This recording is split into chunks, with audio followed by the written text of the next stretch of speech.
Political science म्हणजे राज्यशास्त्राचं आपलं हे आजचं पहिलं लेक्चर आहे. राज्यशास्त्र हा विषय समाजशास्त्राचा एक भाग. तुम्हाला FY BA ला तर मी तुमच्या फॉर्म्स मध्ये बघितलं, वेगवेगळ्या बॅकग्राऊंड मधून तुम्ही आलेला आहात. काही जण कॉमर्स मधून आले आहेत, काही आर्ट्स मधून आणि काही सायन्स मधून आहे. सुरुवातीला बेसिक इन्फॉर्मेशन तुम्हाला सांगतो. तुमचे 6 विषय एकूण असणार आहे.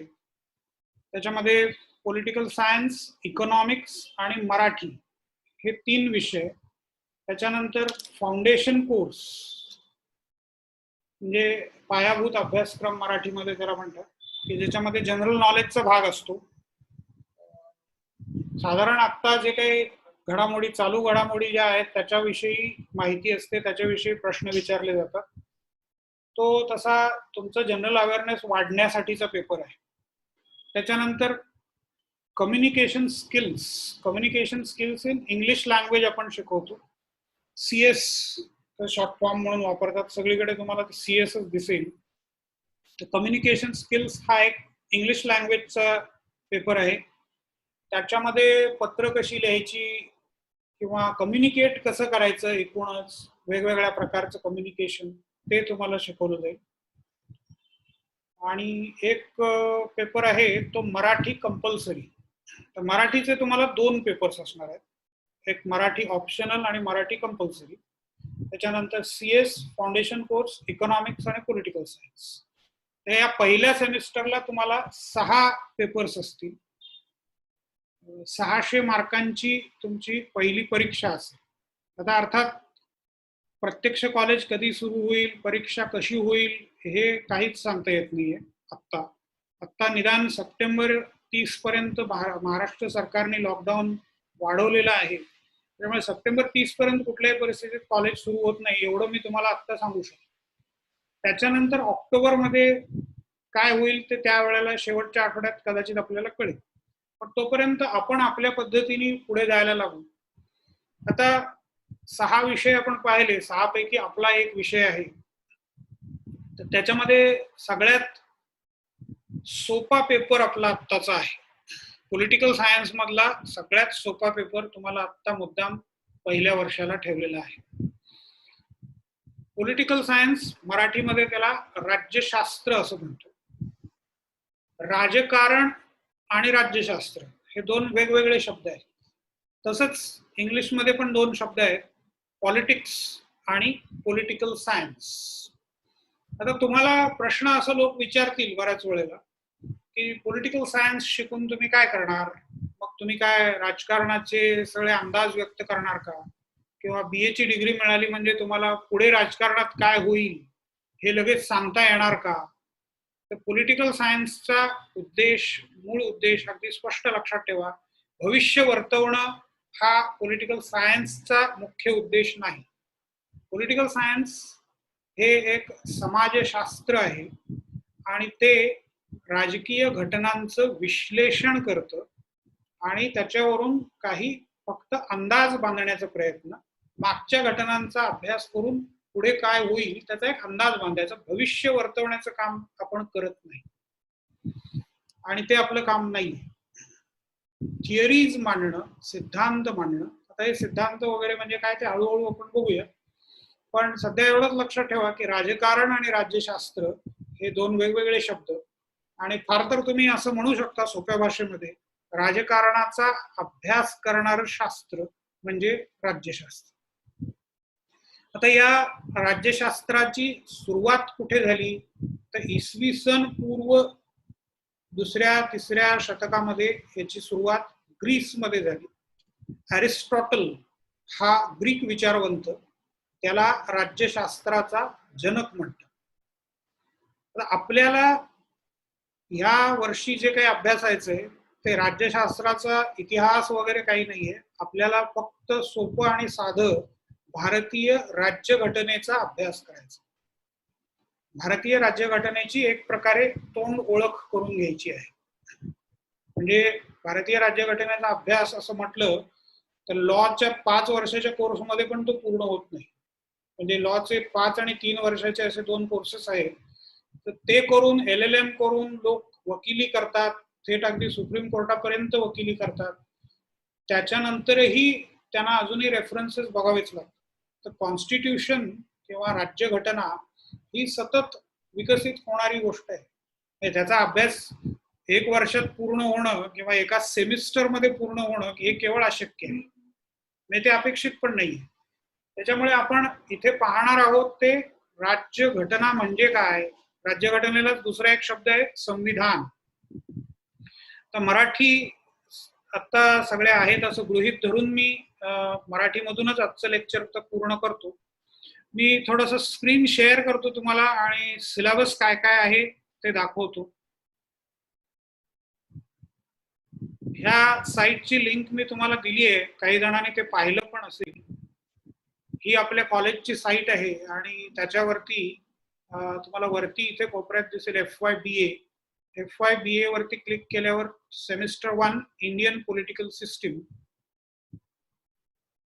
तर हा इंडियन म्हणजे FYBA संबंधाने जे जे काय मी टाकलंय ते इथे तुम्हाला दिसेल. इंडियन पॉलिटिकल सिस्टीम असल्यामुळे मी पहिल्यांदा सगळ्यात काय काम केलं असेल तर ते इंडियाचा मॅप. तुम्हाला दिसेल की हे जे काही नवीन रचना झालेली आहे ती वरती इथे या मॅप मध्ये दिसते. जम्मू काश्मीर हे पूर्ण राज्य असं होतं, त्या राज्याचा एक तुकडा लडाख वेगळा काढून त्याचं केंद्रशासित प्रदेश केलेला आहे आणि जम्मू काश्मीरचा पण एक केंद्रशासित प्रदेश आहे. आता ह्या मॅप मध्ये आपण हा मॅप असा दाखवलाय, भारत असा मॅप दाखवतो, पण यातला बराचसा भाग हा इथला जो वरचा भाग आहे एवढा हा पाकिस्तानकडे आहे. इथला जो भाग आहे हा बऱ्यापैकी चीनकडे आहे. चीन बरोबर आता आपला संघर्ष चाललाय तो त्याच कारणाने चाललाय. आणि थोडा भाग आपला इथं मधला जम्मू आणि काश्मीर लडाख हे आपल्याकडे आहे. तर हा जून 2019 मध्ये प्रकाशित झालेला नवीन भारताचा नकाशा आहे. हा मॅप तुम्ही इथे डाउनलोड पण करू शकता. 9th एडिशन म्हटलंय त्याला त्यांनी. इंडियन कॉन्स्टिट्यूशन, इथे मी तुम्हाला कॉन्स्टिट्यूशनची लिंक दिली आहे, ही डाउनलोड करून ठेवा तुमच्या मोबाईलवरती पण तुम्ही पाहू शकता. मी नंतर तुम्हाला एक मराठी कॉन्स्टिट्यूशनची लिंक पण पाठवतो, पण ती जुनी कॉन्स्टिट्यूशन आहे. मराठी जे कॉन्स्टिट्यूशन आहे ती जुनी आहे. कॉन्स्टिट्यूशन सतत बदलत राहते. कॉन्स्टिट्यूशन आपले जे घटनाकार आपण त्यांना म्हणतो, घटना ज्यांनी तयार केली त्यांनी घटनेमध्येच एका कलमामध्ये घटना दुरुस्ती करण्याची तरतूद करून ठेवली. कारण परिस्थिती बदलत राहते. आता डॉक्टर राजेंद्र प्रसाद, डॉक्टर बाबासाहेब आंबेडकर, जवाहरलाल नेहरू, सरदार वल्लभभाई पटेल, एकापेक्षा एक तज्ज्ञ मंडळी घटना तयार करण्याच्या प्रक्रियेमध्ये होते. पण त्यांनी असं गृहीत धरलं नाही की असं ते काही म्हणाले नाहीत की आमचा शब्द हा शेवटचा शब्द असेल, आम्ही म्हणू तेच शेवटचं असेल, असं ते अजिबात म्हणाले नाही. त्यांच्या म्हणण्यानुसार घटना बदलावी लागणार आहे आणि त्यामुळे घटनेमध्येच दुरुस्तीची तरतूद असली पाहिजे. त्याप्रमाणे ती तरतूद त्यांनी केली आणि घटना ही आजपर्यंत 100 पेक्षा जास्त वेळा आपली बदललेली आहे. जगातल्या सगळ्याच लोकशाही घटना या बदलल्या जातात. गरज पडेल तसे बदल त्याच्यामध्ये करावे लागतात. आता 1990 पर्यंत कॉम्प्युटर्स हा प्रकार फारसा कोणाला माहित नव्हता. इंटरनेट हा प्रकार माहित नव्हता. 90च्या नंतर इंटरनेट हा प्रकार आला, त्याच्याबरोबर मग फेसबुक आलं, व्हॉट्सअप आलं, त्याच्यानंतर अनेक प्रश्न आले. म्हणजे फेसबुकमुळे आत्महत्या, हत्या, दंगली हे सगळं 90 पूर्वी आपल्याला कोणी सांगितलं असतं तरी विश्वास बसला नसता. मग 90 पूर्वी जर विश्वास बसत नाहीये, 90 नंतर काय होणार. 1950 साली किंवा त्याच्या आधी 1949 साली जेव्हा घटना आपली तयार झाली त्यावेळेला घटनाकारांना याचा अंदाज असणं शक्यच नाही. त्याच्यामुळे जे काही इंटरनेटसाठी नवीन तरतुदी कराव्या लागतात, नवीन कायदे करावे लागतात, इन्फॉर्मेशन टेक्नॉलॉजी ऍक्ट तयार केलं. आता हे जे काही आहे ते 1990 नंतर किंवा 2000 सालानंतर प्रत्यक्षात आलेल्या गोष्टी आहेत. त्यामुळे घटना बदलत राहते. त्यामुळे आपण एडिशन म्हटलंय, लेटेस्ट व्हर्शन आता जी नेटवर अवेलेबल आहे ती एप्रिल 2019 ची अवेलेबल. तर ही डाउनलोड करून तुमच्या अगदी मोबाईल मधून सुद्धा तुम्ही पाहू शकता. तर आपला युनिव्हर्सिटी पॉलिटिक्स असा शब्द अजूनही वापरते. पॉलिटिकल सायन्स हे आपल्या विषयाचं तसं ऑफिशियल नाव आहे, पण आपली युनिव्हर्सिटी अजूनही पॉलिटिक्स हा शब्द वापरते. तर आपल्या पेपरचं टायटल आहे इंडियन पॉलिटिकल सिस्टीम, भारतीय राजकीय व्यवस्था. भारतीय राजकीय व्यवस्थेमध्ये आता या सेमिस्टरला आपण जे पाहणार आहोत द कॉन्स्टिट्यूशनल फ्रेमवर्क, घटनेची चौकट. आता इथे काही मराठीमधून नोट्स आहेत, त्या तुम्ही डाउनलोड करून घेऊ शकता. हे क्लिक केल्याबरोबर तुम्हाला दिसेल, हे तुमच्या मोबाईलमध्ये पण हे पण वाचता येईल तुम्हाला. राज्यघटनेसंबंधी मला वाटतं हा दुसरा स्क्रीन पण दिसत असेल तुम्हाला आता. या मराठी मधल्या बऱ्याचशा नोट्स मी काढून ठेवल्या आहेत, तर त्या पण तुम्ही वाचायला सुरुवात करू शकता आणि मग तुम्हाला एक एक गोष्टी लक्षात येतील. आपण एकेका टॉपिकची चर्चा करत जाणारच आहोत. पहिला टॉपिक आहे तो इंट्रोडक्शन टू द कॉन्स्टिट्यूशन. हा 12 जो आकडा आहे तो 12 लेक्चर्स साधारणपणे घेतली जावीत असं अपेक्षित आहे. आपल्याला जेवढी गरज लागेल तशी आपल्याला कमी जास्त आपण ते करू शकतो. इंट्रोडक्शन टू द कॉन्स्टिट्यूशन, राज्यघटनेची ओळख. तर पहिला टॉपिक त्याच्यातला आहे तो brief history of making of the constitution. भारतीय राज्यघटना तयार करण्याची जी प्रक्रिया होती त्याची थोडक्यात माहिती इथे घ्यायची आहे आपल्याला. भारतीय राज्यघटना ही लोकांनी तयार केलेली घटना असं मानलं जातं. म्हणजे ती कुठल्या तरी देवानी केली आहे. आता गीता किंवा कुराण किंवा बायबल ह्या गोष्टी कशा आहेत, ईश्वराने निर्माण केल्या असं मानलं जातं. त्याच्यामध्ये बदल तुम्हाला आम्हाला करता येत नाही, कारण तुम्ही आम्ही काय सर्वसामान्य माणसं. धर्मग्रंथामध्ये कुठल्याही बदल करायला गेल्यानंतर काय होतं तुम्हाला वेगळं सांगायला नको, तुम्ही आता या जमान्यामध्ये राहता. त्याच्यामुळे धर्मग्रंथ वेगळे आणि भारतीय राज्यघटना वेगळी. तर भारतीय राज्यघटना ही लोकांनी केलेली राज्यघटना आहे. मग लोकांनी केली म्हणजे सगळे 35 कोटी, त्यावेळेला लोकसंख्या भारताची 35 कोटी होती. 1946 ते 1949 2 वर्ष 11 महिने आणि काही 17-18 दिवस आहेत. एवढ्या दिवसांमध्ये आपली घटना तयार झाली. तर घटना समितीने घटना तयार केली. तर घटना समिती लोकांनी निवडून दिलेली होती. घटना समितीचे अध्यक्ष होते डॉक्टर राजेंद्र प्रसाद. त्याच्यानंतर समितीच्या आणखीन उपसमित्या होत्या. त्या उपसमित्यामध्ये सगळ्यात महत्वाची म्हणजे ड्राफ्टिंग कमिटी, मसुदा समिती. ड्राफ्ट करणं म्हणजे कच्चा मसुदा तयार करणं. तर चर्चा होते, चर्चेचा मसुदा तयार होतो आणि मसुद्याला अंतिम स्वरूप दिलं जातं. तर ते अंतिम मसुदा करणं आणि मसुद्याला अंतिम स्वरूप देणं, त्याचं काम मसुदा समिती करायची. आता ही मसुदा समितीचे अध्यक्ष डॉक्टर बाबासाहेब आंबेडकर. त्याच्यामुळे आपण त्यांना काय म्हणतो, घटनेचे शिल्पकार. प्रत्यक्षात घटना मसुदा समितीमध्ये जे काही सदस्य होते ते फारसे ऍक्टिव्ह राहिले नाही. काही आजारी पडले, काही जणांनी मध्येच समिती सोडून दिली. सगळं काम एकट्याला करावं लागलं ते डॉक्टर बाबासाहेब आंबेडकरांना. त्याच्यामुळे आपण त्यांना म्हणतो की ते घटनेचे शिल्पकार आहे. घटना समितीने तयार केली आणि त्याच्यामध्ये मुख्य कामकाज किंवा मुख्य भार सगळा उचलला असेल तो डॉक्टर आंबेडकरांनी. तर ही हिस्ट्री आपल्याला आणखीन खोलात जाऊन पाहिजे. ब्रिटिशांनी त्याच्यामध्ये कसा सहभाग घेतला या संबंधाने एक 10 व्हिडिओची सिरीज आहे. एक तासाचा, 1.5 तासाचा एक व्हिडिओ आहे. त्यातला निदान पहिला भाग तरी निश्चित पहा. त्याची पण लिंक मी तुम्हाला नंतर पाठवतो.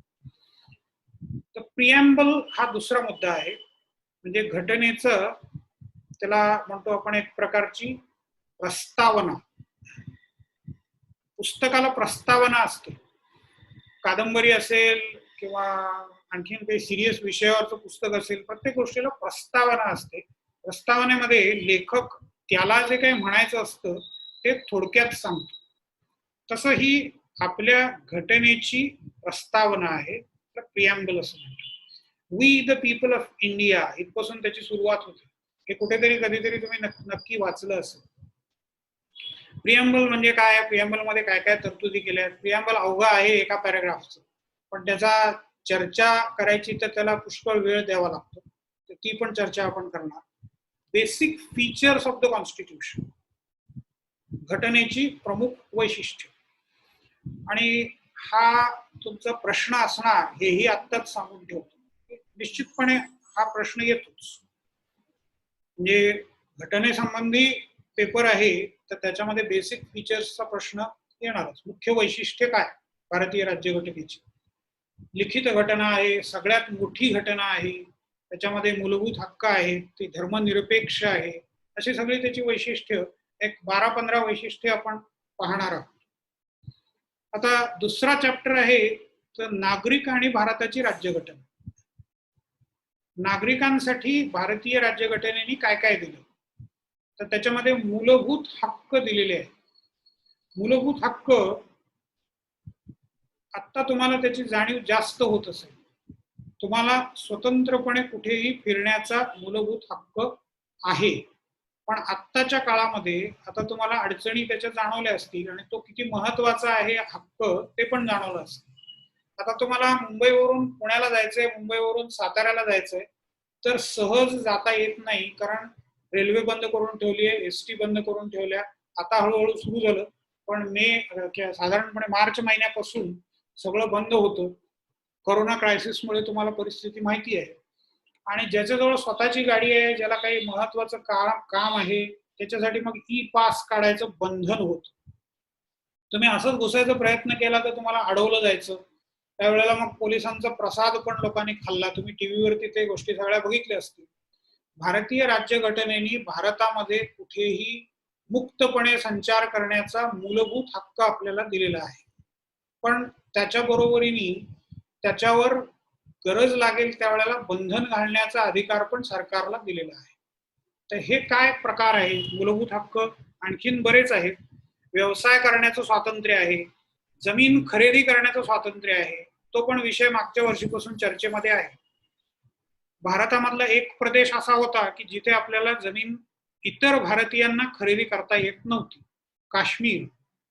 तर काश्मीरमध्ये आता नियम बदललेले आहेत. काश्मीरचं 317 कलम काढून टाकलं. तर हे काय सगळा प्रकार आहे हे आपल्याला या फंडामेंटल राईट्सच्या चॅप्टरमध्ये अभ्यासायचं आहे. त्याच्यामुळे जेवढं तुम्ही वर्तमानपत्राशी जोडलेले असाल, रोजचं वर्तमानपत्र वाचणं, टीव्ही न्यूज, रेडिओ किंवा जिकडून तुम्हाला बातम्या मिळतील ते वाचत राहणं हे अत्यंत गरजेचं आहे. जेवढं तुम्ही जनरल नॉलेज आणि करंट अफेअर्सचं नॉलेज वाढलेलं असेल तुमचं, जेवढं चांगलं असेल तेवढं तुम्हाला हा विषय चांगला कळणार आहे. त्याच्यानंतर याच्यातला तिसरा चॅप्टर आहे, तो तिसरा भाग आहे directive principles of state policy. हा पूर्णपणे वेगळा विषय आहे, याची आत्ता फारशी चर्चा करत नाही. मराठीमध्ये त्याला राज्यघटनेची किंवा राज्य करण्याची, राज्याच्या धोरणाची मार्गदर्शक तत्व असं त्याला म्हणतात. त्याच्यानंतर तिसरा चॅप्टर तसं पाहिलं तर तुम्हाला परिचित गोष्टी आहेत. नागरिकशास्त्र नावाचा विषय होता, त्याच्यानंतर त्याचं नाव राज्यशास्त्र झालं. शाळेमध्ये तुम्हाला हा विषय असायचा. इतिहास, भूगोल आणि नागरिकशास्त्र. इतिहासाचे काहीतरी माझ्या वेळेला तरी असंच होतं की 60 मार्क असायचे, 30 मार्क भूगोलाचे आणि 10 मार्क नागरिकशास्त्राचे. तुमचं काहीतरी वेगळं गणित असेल, पण नागरिकशास्त्र एक 10 मार्काचं असायचं. तर त्याच्यामध्ये तुम्ही संसद म्हणजे काय, संसदेची किती सभागृह असतात, संसदेमध्ये किती सदस्य असतात, ते कसे निवडून येतात, किती काळासाठी निवडून येतात, त्यांचं कार्य काय, हे सगळं त्याच्यामध्ये तुम्ही पाहिलं असेल. तर ते आपल्याला या तिसऱ्या चॅप्टरमध्ये आता आणखीन सविस्तरपणे पाहायचं. म्हणजे नागरिकशास्त्राची शाळेतली जी लेवल आहे त्याच्यापेक्षा वरच्या लेवलला जाऊन आणखीन या सगळ्या गोष्टी किंवा त्याच्यापेक्षा आणखीन खोलात जाऊन पाहायचं. पार्लमेंट, ज्युडिशियल सिस्टीम आणि ज्युडिशियल ऍक्टिव्हिझम हे सगळं तिसऱ्या चॅप्टरमध्ये असेल. ज्युडिशियल सिस्टीम म्हणजे न्याय व्यवस्था. सर्वोच्च न्यायालयापासून ते छोट्या आपला भोईवाडाचं कोर्ट आहे परेल मधलं, तिथल्या कोर्टापर्यंत सगळी न्यायालयाची जी व्यवस्था आहे ती पाहायची आहे. न्यायालय, सर्वोच्च न्यायालय, सर्वोच्च न्यायालयाचे मुख्य न्यायाधीश, सगळे विषय हल्ली खूप चर्चेमध्ये आहेत. प्रशांत भूषण, त्यांची ट्विट, हे सगळं तुम्ही आता वाचलं असेल तर ते आणखीन जरा वाचा आणि त्याच्यावर पण आपण पुढच्या तासामध्ये मग चर्चा करू. ज्युडिशियल ऍक्टिव्हिजम, न्यायालयाने स्वतःहून काही गोष्टी करणं.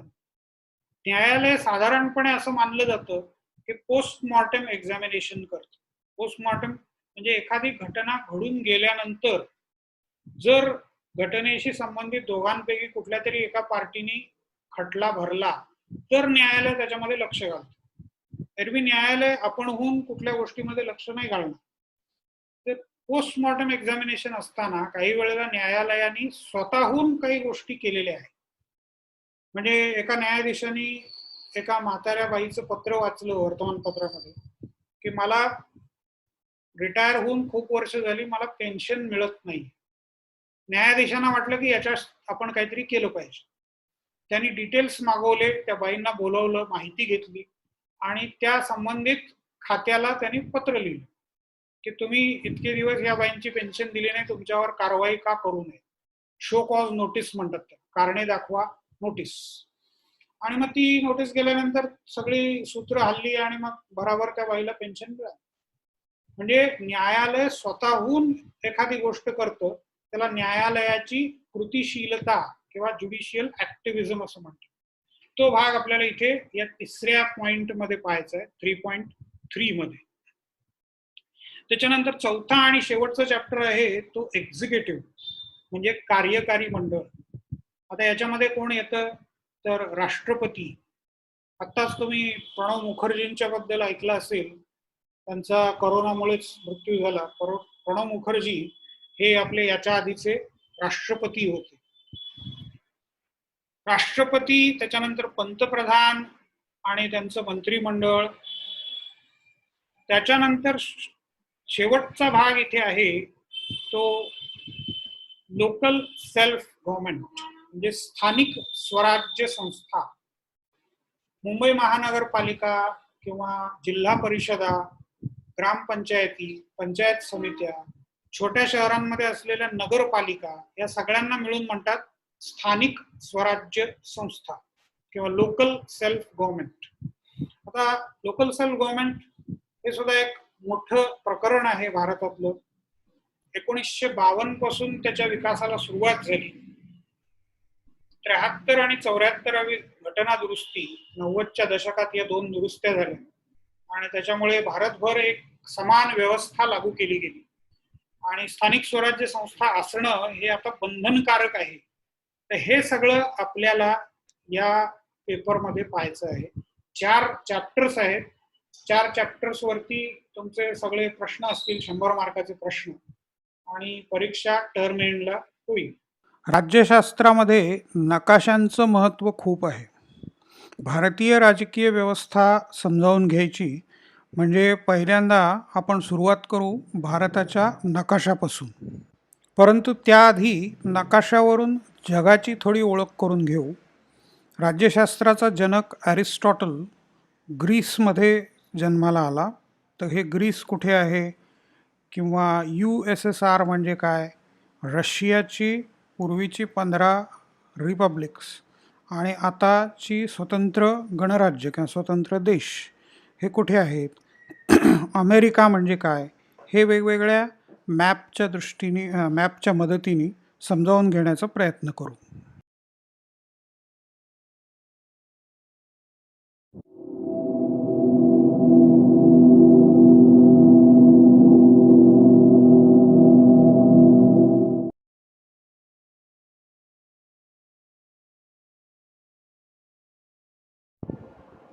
नेहमीपेक्षा थोडा वेगळा जगाचा नकाशा येथे ओळखता. काय वेगळं आहे ते? अमेरिका खंड 2 ठिकाणी दिसतो आहे, डाव्या आणि उजव्या बाजूला. जग प्रत्यक्षात कसे आहे ते अधिक चांगले कळावे म्हणून हा खटाटोप केलेला आहे. नकाशाविषयी अधिक चर्चा करण्याअगोदर आपण यांची ओळख करून घेऊ. हे आहेत मिस्टर अल्फ्रेड वेगनर. हे जर्मन शास्त्रज्ञ. 1880 मध्ये बर्लिनमध्ये यांचा जन्म झाला. 1880 ते 1930 असं 50 वर्षांचे आयुष्य यांना लाभले. म्हणजे यांचे सर्व संशोधन 20व्या शतकातीलच म्हणावे लागेल. हे महान हवामान शास्त्रज्ञ आणि भूभौतिक शास्त्रज्ञ होते. मेटेरॉलॉजिस्ट आणि जिओफिजिसिस्ट.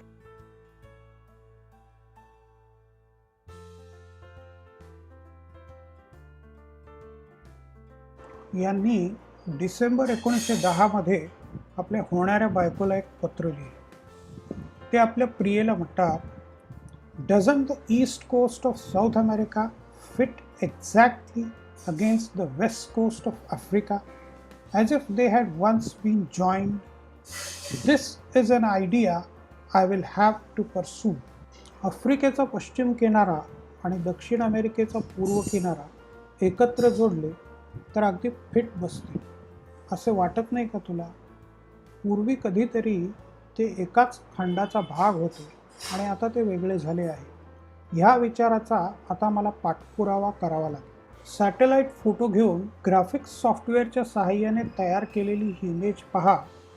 म्हणजे 1910 साली कोणतेही तंत्रज्ञान हाताशी नसताना वेगनर जे म्हणत होता त्यात किती तथ्य होते ते स्पष्ट होते. मनात आलेल्या विचाराचा विकास करून 1912 मध्ये अल्फ्रेड वेगनरने कॉन्टिनेंटल ड्रिफ्ट थिअरी मांडली. खाली दिलेल्या लिंकवर क्लिक करून या सिद्धांताविषयीची अधिक माहिती मिळवा. राजकीय सिद्धांत या दुसऱ्या पेपरच्या अभ्यासाला आपण सुरुवात करणार आहोत. राज्यशास्त्राचा जन्म कसा झाला, राज्यशास्त्र पहिल्यांदा कोणी मांडायला सुरुवात केली तिथपासून आपण चर्चेला सुरुवात करू. अरिस्टॉटल याला राज्यशास्त्राचा जनक मानलं जातं. तोच अरिस्टॉटल ज्याच्या जन्मासंबंधी आपण ग्रुपमध्ये काही चर्चा केली होती. 384 इसवी सन पूर्व 384 मध्ये जन्म आणि इसवी सन पूर्व 322 मध्ये मृत्यू. तोच अरिस्टॉटल. अरिस्टॉटल हा ग्रीक तत्वज्ञ होता. ग्रीक म्हणजे ग्रीस मधला, जसा स्पॅनिश म्हणजे स्पेन मधला, इंडियन म्हणजे इंडिया मधला, अमेरिकन म्हणजे अमेरिकेतला, तसा ग्रीक म्हणजे ग्रीस मधला. ग्रीसमध्ये जन्माला आलेला, ग्रीस ही ज्याची कर्मभूमी होती असा. ग्रीस हा आज देश आहे. प्राचीन काळामध्ये हा छोट्या छोट्या बेटांचा समूह होता. त्यांची भाषा एक, बहुतेकांची ग्रीक भाषा. त्यामुळे ग्रीक संस्कृती, ग्रीक इतिहास, ग्रीक पुराण, ग्रीक संस्कृती ही पाश्चिमात्य संस्कृतीचा मोठा आधार मानली जाते. पाश्चिमात्य संस्कृतीची सुरुवात ग्रीकांपासून झाली. कुठे आहे हा ग्रीस हे आपण मॅप वरती पाहूया. मॅप मध्ये तुम्हाला दिसेल की भारताच्या संदर्भातला मॅप मी हा इथे मुद्दाम टाकलाय. भारताच्या पश्चिमेला तुम्ही गेलात, भारत इथे आहे. भारताच्या पश्चिमेला पाकिस्तान, अफगाणिस्तान, पाकिस्तान आणि अफगाणिस्तानच्या पश्चिमेला पुन्हा इराण, त्याच्याही पश्चिमेला इराक. पश्चिम हा शब्द लक्षात घ्या, पाश्चिमात्य हे लक्षात येण्यासाठी मुद्दाम मी ते सांगतोय. इराकच्या पश्चिमेला सिरिया, लेबनॉन. इराक आणि सिरिया आयसिसमुळे बरीच नावं पुढे आलेली आहेत, प्रसिद्ध झाली आहे. लेबनॉन, बैरूट हे नाव तुम्ही आता ऐकलं असेल. बैरूटमध्ये मोठा बॉम्बस्फोट झाला. त्याच्यावरती आहे हा टर्की. मराठीमध्ये याला आपण तुर्कस्तान म्हणतो. तुर्कस्तानच्या बाजूला हा सगळा जो आहे मेडिटेरेनियन सी, भूमध्य समुद्र. आणि तुर्कस्तानच्या पश्चिमेला आणि भूमध्य समुद्राच्या वरती ग्रीस. ग्रीसचा आणखीन इकडे बाजूला तुम्हाला दिसेल इटली आहे. इकडच्या बाजूला हा सगळा आफ्रिका आहे आणि हा सगळा युरोप आहे. हा कझाकिस्तान म्हणजे रशिया वगैरेचा भाग आहे. हा गुगल मॅपचा एक स्क्रीनशॉट घेतलेला आहे. गुगल मॅप वापरण्याची सवय ठेवा. गुगल मॅप मध्ये तुम्ही एखाद्या देशाचं नाव टाकलं, उदाहरणार्थ टर्की, तर तुर्कस्तानचा मॅप येईल आणि त्याच्यामध्ये आणखीन डिटेल्स मध्ये तुम्ही खोलात तुम्ही जाऊ शकता.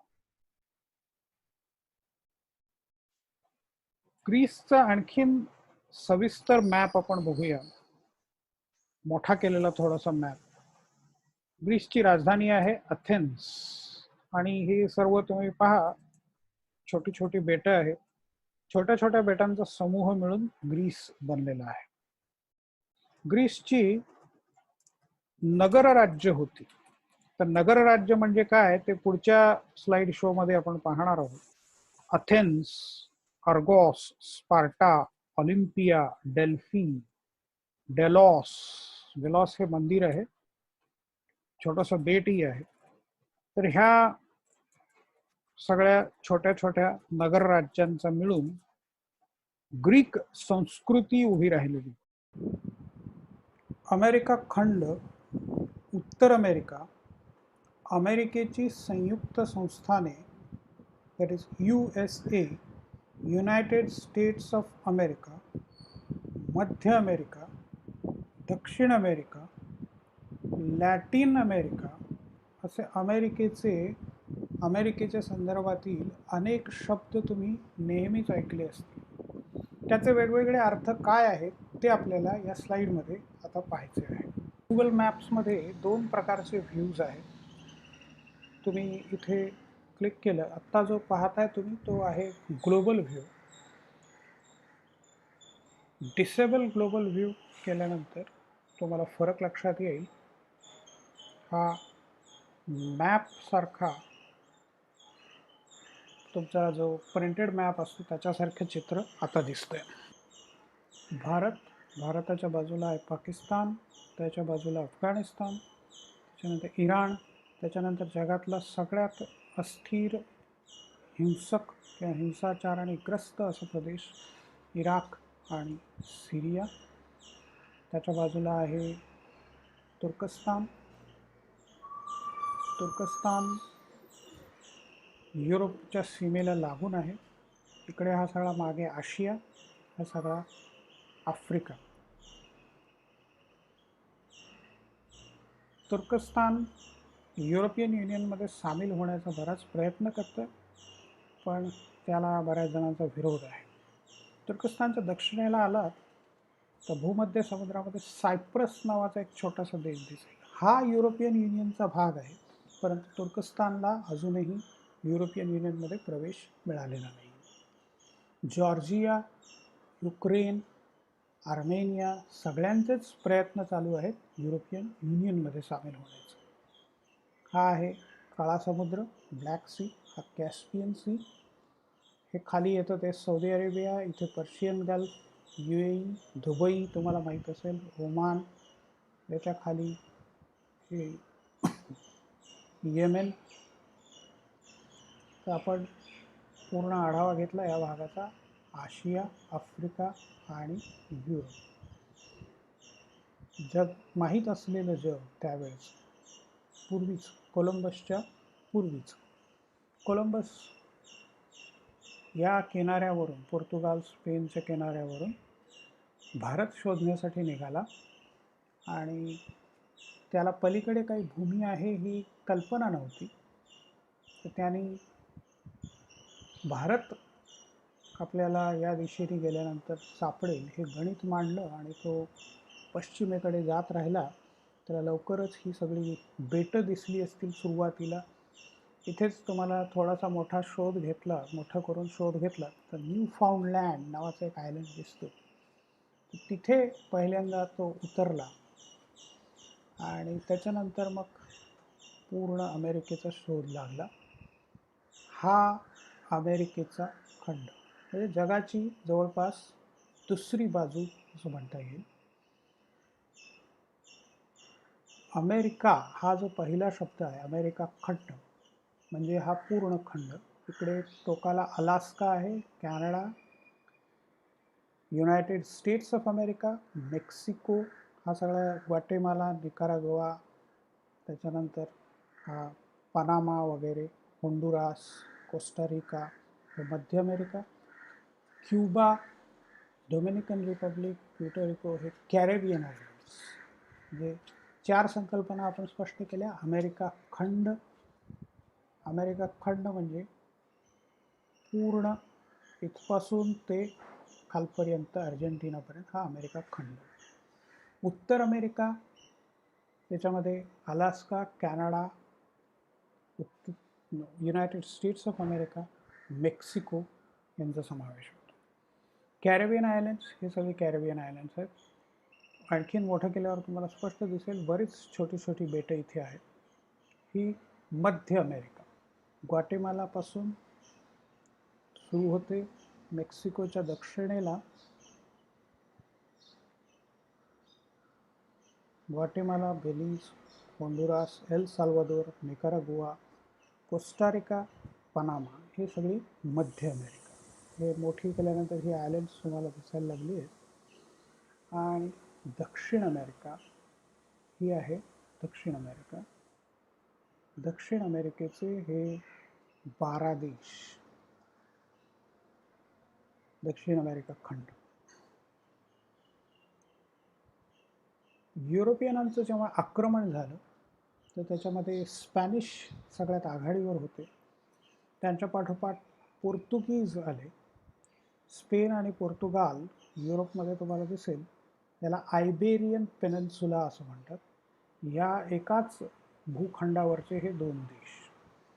या 2 देशांना त्याच्या पुढे नॉर्थ अटलांटिक म्हणजे अटलांटिक महासागर तो पार करून धाडसानी खलाशाने दक्षिण अमेरिकेवरती हल्ला केला. तिथे त्यावेळेला जी प्राचीन साम्राज्य होती ती उद्ध्वस्त केली. पोर्तुगीजांनी आज ज्याला ब्राझील म्हणतात तो बराचसा प्रदेश जिंकला. स्पॅनिश आणि पोर्तुगीजांच्या मध्ये संघर्ष होत राहिले. पोपनी मध्यस्थी केली आणि ब्राझील पोर्तुगीजांना दिला आणि बाकीचा सगळा प्रदेश स्पॅनिश लोकांना दिला. पोर्तुगीज आणि त्यांच्यामध्ये मग शांतता आली आणि आज तुम्हाला दिसेल की ब्राझीलमध्ये पोर्तुगीज भाषा बोलली जाते, तर बाकी सर्व 11 देशांमध्ये स्पॅनिश भाषा बोलली जाते. इथे तुम्हाला एक फ्रेंच गयाना दिसेल. हा फ्रान्सचा एक प्रांत आहे. इथे फ्रेंचांचा प्रभाव. हा भाग फ्रेंचांनी जिंकला, तो त्यांच्याकडेच राहिला. त्याच्यानंतर मध्य अमेरिकेमध्ये या सगळ्या भागामध्ये पण स्पॅनिश लोकांचाच प्रभाव वाढला. त्यांच्याच ताब्यात हा प्रदेश आला. क्युबासुद्धा स्पॅनिश लोकांच्या ताब्यात आला. डोमिनिकन रिपब्लिक, त्याच्या बाजूला असलेलं हैटी हे सगळं स्पॅनिश लोकांनी काबीज केलं. प्युर्टोरिको आज अमेरिकेचा एक भाग आहे. त्याच्यानंतर मेक्सिकोपर्यंत स्पॅनिश पोहोचले. मेक्सिकोपासून कॅरेबियन आयलंडसहित मध्य अमेरिका आणि दक्षिण अमेरिका या सगळ्यांना मिळून लॅटिन अमेरिका असं म्हणतात. पोर्तुगीज आणि स्पॅनिश या रोमांश किंवा लॅटिनपासून तयार झालेल्या, लॅटिनपासून निर्माण झालेल्या भाषा मानल्या जातात. लॅटिन भाषा किंवा लॅटिनो लँग्वेजेस त्यांचा प्रभाव असलेला प्रदेश म्हणून या सगळ्याला लॅटिन अमेरिका असं म्हणतात. तर अमेरिका खंड हा अमेरिका खंड उत्तर अमेरिका, मध्य अमेरिका, कॅरेबियन आयलंड्स आणि दक्षिण अमेरिका, लॅटिन अमेरिका सर्व संकल्पना स्पष्ट झाल्या आहेत. हा आज दिसणारा जगाचा नकाशा आहे. याच्यामध्ये USSR, union of Soviet socialist republics याचा विस्तार किती होता, कोणकोणते भाग त्याच्यामध्ये समाविष्ट होते हे आपण आता पाहू. सगळ्यात मोठा भाग होता अर्थात आजचा रशिया. रशियानंतर हे 3 बाल्टिक रिपब्लिक्स जे आज स्वतंत्र झालेले आहेत. इस्टोनिया, लॅटिव्हिया आणि थोडंसं मोठं केल्यानंतर तुम्हाला दिसेल लिथुआनिया. त्याच्यानंतर बेलारूस जो आज ना उद्या रशियामध्ये सामील होईल असं म्हटलं जातं, कारण इथे रशियन वंशाचे आणि रशियन भाषा बोलणारे लोक खूप मोठ्या प्रमाणावर राहतात आणि त्याच्या सीमासुद्धा तुम्हाला दिसेल रशियाशी जोडलेल्या आहेत. रशिया, इस्टोनिया, लॅटव्हिया, लॅथुआनिया आणि बेलारूस हे 5. त्यानंतर 6वं आहे ते युक्रेन, 7वा मोल्डोवा, 8वा जॉर्जिया. हा सगळा परत रशियाचाच भाग आहे. विस्तार केवढा प्रचंड आहे आजही ते पहा. जॉर्जिया तसा गरीब देश. जॉर्जियाच्या खाली तुम्हाला दिसेल अझरबैजान, अझरबैजानच्या बाजूला आर्मेनिया, आर्मेनिया, अझरबैजान, इकडे हा परत रशियाची बाउंड्री. मध्ये येतो हा कॅस्पियन समुद्र, त्याच्या खाली दक्षिणेला आहे इराण. रशिया आणि इराणची मैत्री का आहे ते त्याच्यावरून तुम्हाला समजेल. इथे तुर्कमेनिस्तान हे 5 सेंट्रल एशियन रिपब्लिक्स, मध्य आशियामधली गणराज्य, 5 स्थान म्हणतो आपण. तुर्कमेनिस्तान, उझबेकिस्तान, ताजिकिस्तान, किर्गिझिस्तान आणि सगळ्यात मोठं असलेलं कझाकिस्तान. तर हे 5, अझरबैजान आणि Armenia 7, Georgia 8, Moldova 9, Ukraine 10, Belarus 11, खुद्द रशिया 12, लिथुआनिया, लॅटव्हिया आणि इस्टोनिया 13, 14 आणि 15. तर ही झाली पूर्वीच्या USSRची 15 रिपब्लिक्स. इथून सुरू होणार बघा, म्हणजे तिकडे नॉर्थ कोरियाची बाउंड्री आहे, वरती आर्कटिक सर्कल आहे, इकडे फिनलंड आहे.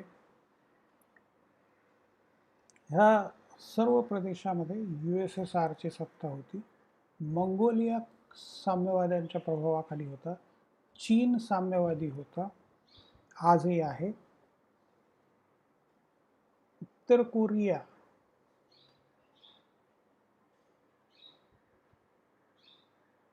नॉर्थ कोरिया तुम्हाला दिसेल चीनच्या सीमेवरती.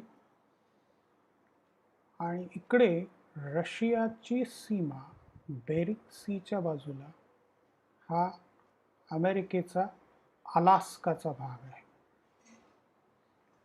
अलास्का हा प्रांत रशियाचाच भाग होता. रशियाच्या सम्राटांनी इथे केवळ बर्फ आहे, काही उगवत नाही, म्हणून अमेरिकेचा हा वेगळा तुकडा आहे, मध्ये कॅनडा आहे आणि हा खाली United States of America. Google मॅप्समध्ये तुम्ही हे करू शकता. खालच्या बाजूला तुम्हाला मेक्सिको दिसेल आणि त्याच्यानंतर मग मध्य अमेरिका, दक्षिण अमेरिका. आपण परत इकडे येऊ. युनायटेड स्टेट्स, अमेरिकेने विकत घेतलेला, रशियाकडून विकत घेतलेला प्रदेश अलास्का. म्हणजे एक प्रकारे रशिया आणि अमेरिका हे शेजारी राष्ट्र आहे. रशियाच्या बाजूला इकडे north Korea, south Korea, Japan, Mongolia, China, हा भारत आहे. म्हणजे भारताच्याही सीमेला लागून अफगाणिस्तान, ताजिकिस्तान, इथे मध्ये पाकिस्तानचा तुकडा आहे आणि हा लगेच भारताचा प्रदेश सुरू होतो, काश्मीरचा, आणि म्हणजे आज लडाखचा भाग सुरू होतो. तर रशियाचा प्रभाव किती होता, किती मोठा भौगोलिक विस्तार होता हे पहा. रशियाचा एवढा मोठा भौगोलिक विस्तार असला तरी त्याची लोकसंख्या आजही केवळ 14 कोटी आहे. बहुतेक याचा भाग सायबेरिया हा बर्फाळ प्रदेश आहे आणि इथे गवताचं एक पातही उगवत नाही. 8 महिने जवळपास बर्फ असतं. उरलेले 4 महिन्यामध्ये थोडंफार तापमान इथलं वाढतं.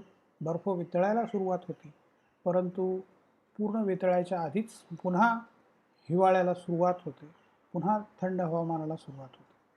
याचाच आधार घेऊन जर्मनीच्या नाझी सैन्याचा पराभव स्टॅलिनने केला किंवा स्टॅलिन करू शकला असं म्हटलं जातं.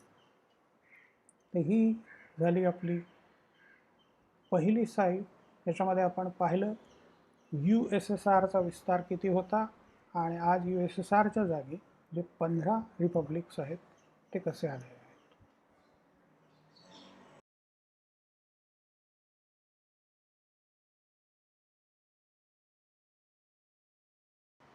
सेटेरा नावाची साईट आहे आणि त्यांच्या साईटवर मी एक इंडिया मॅप क्वीज टाकलेला आहे.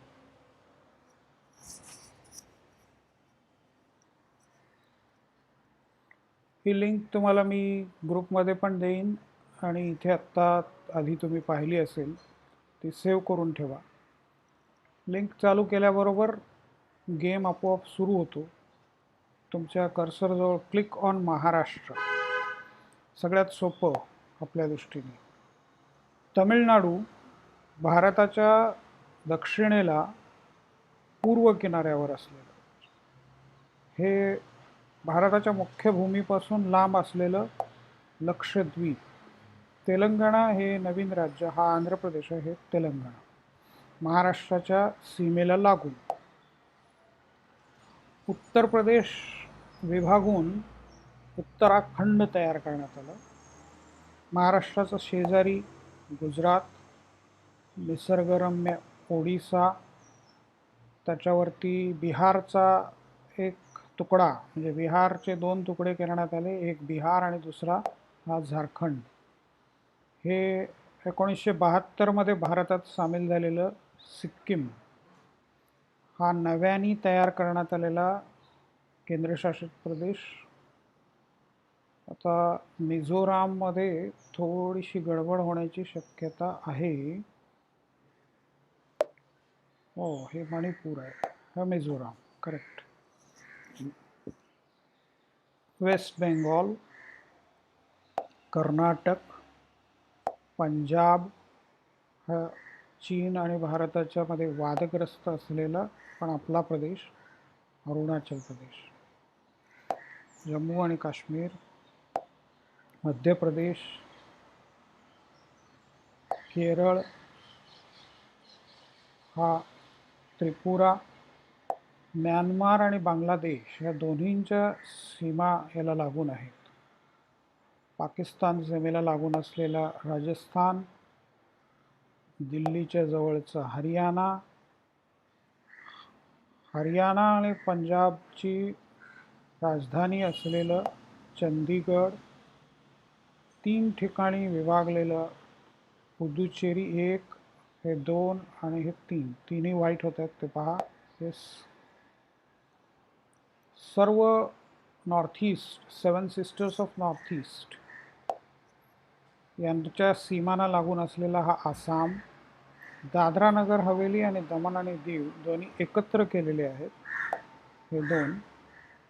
महाराष्ट्र आणि कर्नाटक यांच्यामध्ये असलेलं छोटं जागतिक पातळीवरचं पर्यटकांचं आकर्षण असलेला गोवा, हा नागालँड, बिहार, मणिपूर, ही भारताची राजधानी दिल्ली. मध्य प्रदेशपासून वेगळा काढलेला हा तुकडा छत्तीसगड. आंध्र प्रदेशचं विभाजन झालं, हा तेलंगणा आणि हा आंध्र प्रदेश. हा सुजलाम सुफलाम गंगेचं खोरं असलेला, प्रचंड लोकसंख्या असलेला, लोकसभेत सर्वाधिक जागा असलेला, गुन्हेगारीचं मोठं प्रमाण असलेला, जिथून महाराष्ट्रात बरेच लोक येतात ज्यांना आपण भैया म्हणतो, उत्तर प्रदेश. अंदमान आणि निकोबार बेटं भारताच्या मुख्य भूमीपासून पूर्वेला इंडोनेशियाच्या जवळ, त्यामुळे इंडोनेशिया हे सुद्धा आपलं शेजारी राष्ट्र म्हणायला हरकत नाही. हा काश्मीरसारखाच निसर्गरम्य प्रदेश, हिमाचल प्रदेश, देवभूमी असं त्याला म्हणतात. उत्तराखंड शेजारचा, त्यालाही देवभूमी म्हणतात. हा मेघालय, संगमांचं राज्य. 97% मार्क मिळाले आहेत. 4 मिनिट 6 सेकंदात मी ते पूर्ण केलं. हे माझं नाव, तिथे तुम्ही नाव टाईप करा आणि तुम्ही जेव्हा नाव टाईप कराल त्यावेळेला FYBA 2021 असं पुढे लिहा, म्हणजे मला समजेल की किती जणांना कोणाला किती मार्क मिळाले. इथे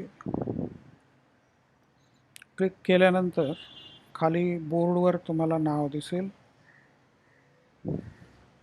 आजपर्यंत इतक्या जणांनी ही परीक्षा दिली आहे, 61 जणांनी, आणि हे सगळ्यांचे मार्क्स आहेत. तर तसं तुमचं इथे मला पुढच्या आठवड्यापर्यंत सगळ्यांची नावं दिसली पाहिजेत.